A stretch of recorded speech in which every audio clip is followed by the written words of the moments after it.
Most people understand that certain types of media are capable of manipulating the way that we think. One of the most common examples of this is with newspapers.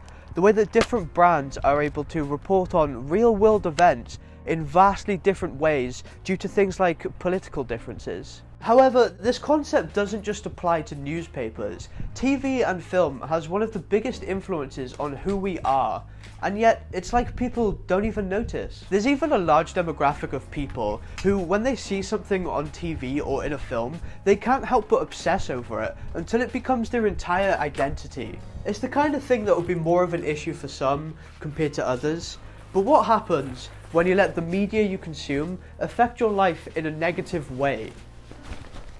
And what does that look like?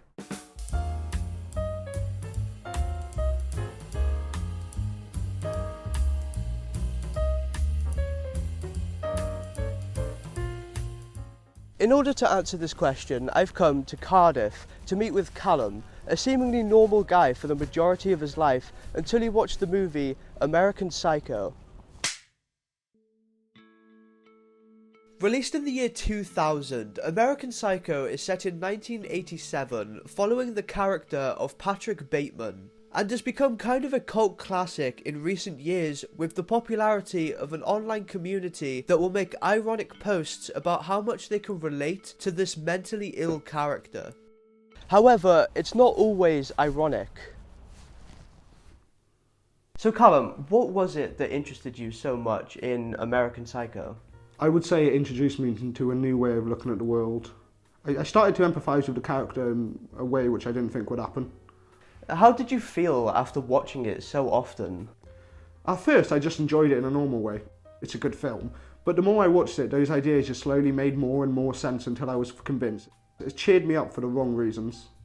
In hindsight, would you say that way of thinking had a negative effect on your life? I was already in a bad mindset before I started watching it religiously.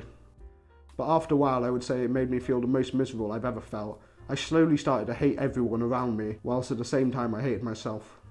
Are you still able to enjoy the movie after watching it so many times? It's a very different experience now. I get goosebumps every time I start to watch it, and I feel like I have to be a bit more cautious. And what was it in the end that made you kind of snap out of it and realise that you needed to change?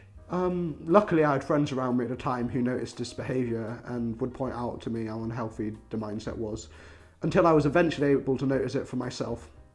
I think a lot of people underestimate just how easy it is to get manipulated by the most random of things, and the only way to avoid it is to become aware of what's happened.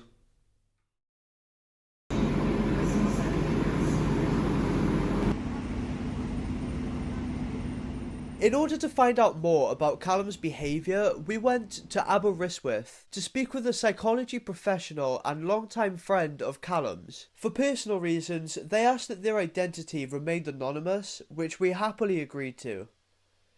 So, we've been talking about this online for quite a while now. Would you say Callum's experiences are a common thing? It's kind of an extreme case, but there are a number of studies showing how modern day culture is entirely determined by the mainstream media, and not enough people are able to recognise that. So what do you mean when you say it's determining our culture? Well, we as people have always had this innate feeling of wanting to fit in, which has been baked into our brains for millions of years, and a lot of the media, especially advertising, will go out of its way to hook in audiences by using this idea against them to manipulate the way we think it's happening.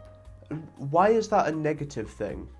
If people aren't able to recognise the influence of what's being shown to them on a daily basis, that's what leads to these more extreme cases, which can have a negative effect on mental health, which has proven to be a dangerous occurrence for a lot of individuals.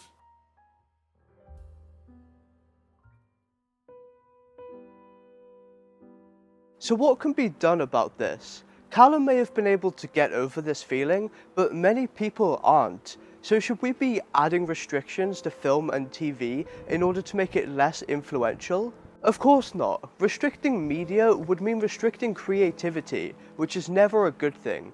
And just because something has the ability to influence you, that doesn't necessarily make it a bad thing inherently. If a movie wasn't able to influence the way you feel, it wouldn't be as memorable, and the entire experience of it would be almost completely lost.